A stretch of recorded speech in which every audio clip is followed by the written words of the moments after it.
Good morning, Trey. Thanks for doing this. I hope you're doing well.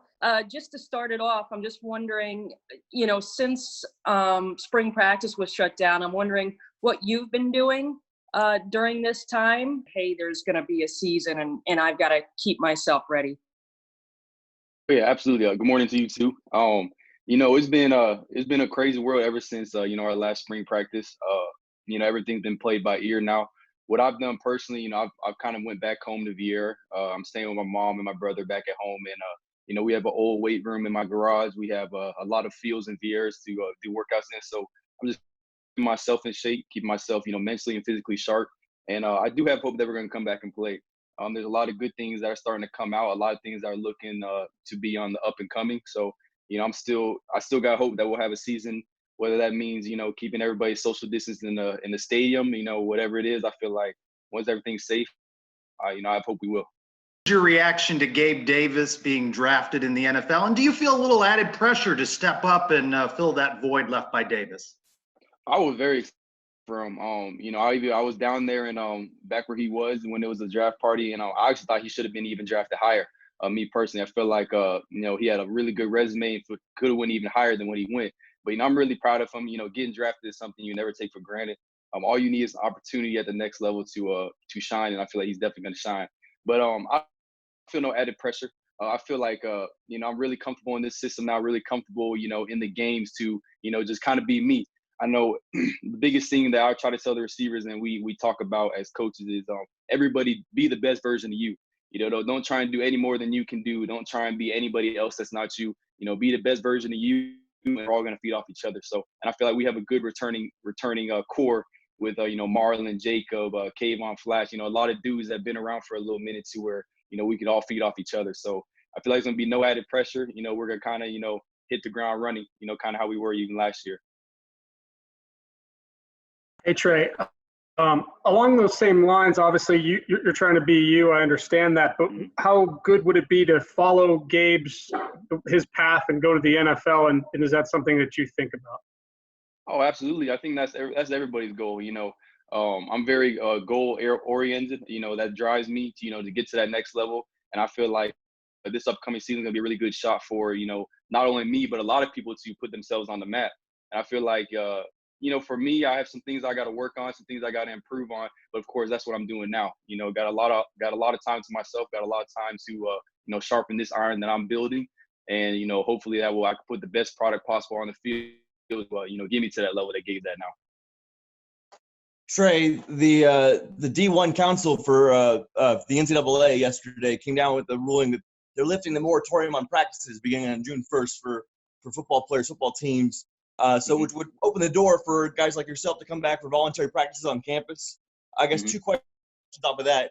What did you think when that announcement was made? And have you been given any guidance, within the last 24 hours from your coaches about, when you might return to practice on campus? Oh, yes. I did see I think it was on Instagram where I saw it. And, that's great news. Like I said, that's a good step in the right direction.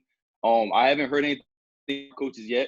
I feel like they're taking the best precautions and the best safety measures to get us back on campus. But of course, like I said, that's a big step in the right direction. For the NCAA to come out and say that, that's going to really put a lot of hope in a lot of future of what we're going to do next in the coaches and our eyes. So I feel like that's a great step in the right direction. Trey, building off that, Danny White said yesterday on the radio that he doesn't want to see games without fans in the stands. He'd rather have the season postponed a little bit to get fans back in the stands when it's safe. What would you like to see, and how do you feel about playing without any fans in the stands? That's a hard one because, this is what brings the energy to the stadium. Playing in Spectrum Stadium in the packed crowd, gets me motivated, gets me, going like, man, I want to make a play. I want to hear the crowd roar. I mean, that's kind of what sports is, playing in front of a big crowd. Now, for me, I'm a guy to where I love the game of football to where I could play without fans. I take practice as my game days. When nobody's even watching us in practice, I take that as, let me get my game reps. So I could go either way. I feel like it would be tough on some sports teams to not play in front of a crowd. But I feel like ultimately, we're going to need the crowd because, the crowd is really special in Spectrum Stadium. And that really gets, the whole team going to want to win.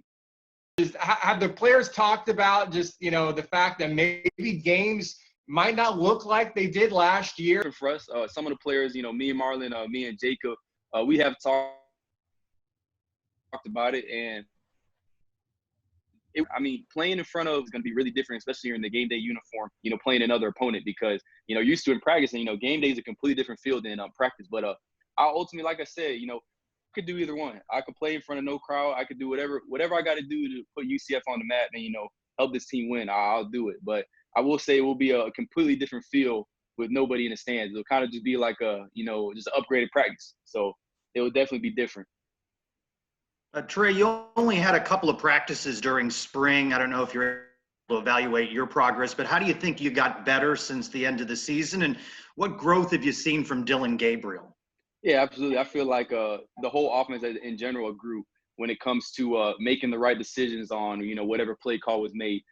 Dillon, he stepped up tremendously when it comes to his maturity, how he attacks the game. I feel like he's even more driven now than he even was last year. And, that's crazy. Coming in as a freshman, all you want to do is play. And I see him right now. He's more driven. He's mentally stronger, physically stronger. He's already put on more muscle. And I just saw that in a little glimpse of spring practice we had. Unfortunately, we only had, I think it was 4 or 5 practices, but, it was a very eye-opening thing to see how, how the defense was clicking, the offense was clicking. So, it hurt all of us when we couldn't practice anymore because, we were really on the up and coming. Like, this could be something really special. Tre, I'm curious now that it's been a couple years and you're reaching kind of the end of the road now at UCF. How do you view your decision to transfer here? As you have had some time to kind of sit back on it and see how your life's changed. Man, I'll be honest with you. I talked to my mom about this the other day. I feel like, the decisions I made, I wouldn't have changed a thing. UCF was one of the best decisions I made, coming back home and coming to UCF. It brought my confidence back. It showed me that, I belong here. I can compete with these guys. And it gave me kind of that home feeling that I was looking for. The path I took, I learned a lot of stuff at Ole Miss. I took a lot of things from really good players like DK and AJ, and I brought that to UCF, that work ethic. So I feel like, the path God took me down from Ole Miss to UCF was the 100% the best decision I've made to date. Tre, during this time where, we're not really allowed to be around a lot of people together, you guys sort of have the Zoom meetings as a way to be around each other, obviously virtually. What has it been like to be in those Zoom meetings? And obviously, 1, to see everybody, and 2, just to learn through that type of method. What has it been like? Man, it's different. It's really different. All of this has been such a learning experience because you're so used to being with those guys every day. You're so used to being in the meeting room, with PowerPoint presentations. But it's just a different learning curve right now. But I feel like everybody's adjusting really well. It makes me miss the guys every time I see them on FaceTime because you're like, man, I see those dudes every single day in the locker room, and I kind of see their face pop up every now and then. So, it's a very unique times we're living in, but that's one thing about technology. Thank God we have this technology where we can still communicate and have these meetings. So, coaches are always looking to the seniors to provide leadership. What kind of leader are you, and how are you providing that leadership through technology, like you were just speaking of? Yeah, I feel like one of the biggest things I'm learning is how to become that leader. As being an upper class now, as being a dude that has a lot of starts in a lot of games, I feel like that's one thing that I'm finding within myself. I'm trying to be more of a guy that's you see the work, I'm putting in the work. I'm never going to tell you to do something. Kind of like how MJ, even watching this documentary, I'm learning so much stuff on how to be a leader, how MJ pushes dudes, that I'm trying to translate to my game. Because like you said, being an upperclassman, being a senior now, that's really important to lead these young guys. So that's something I'm still improving on every single day. Still learning, getting tips. But I want to be one of the leaders that guys can look at and say, Tre's putting in all the work. I want to do this because I know Tre did it. You know what I'm saying? That's the kind of leader that I want to be. Tre, just piggybacking off that, because of all the challenges that are presented before you at this particular time, it's like no other. Are you going to really cherish that first moment when you're able to step out on a football field, knowing that the season's going to play, assuming that that's going to happen? Oh, absolutely. One thing about football, this could be with any sport, with any athletes, all the work you put in, when no one's watching, how your body feels, waking up every day knowing, I got to go get it because the next guy's trying to get it.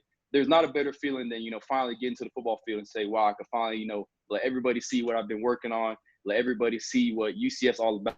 I'm saying? So I feel like that moment where I'm finally get back on the field is going to be really a blessing because, you know, we kind of, I want to say we took it for granted, but when something like this happens, you really say like, man, like we were really living good before all this happened. So it's going to be really a good moment to know, you know, we're back and, you know, we can handle business now. Thank you, Trey. Yeah, Thanks, thank Trey. you guys. Y'all guys Thanks, Trey. Stay Take care. safe. Sorry about my issues. You all good, buddy. Appreciate it.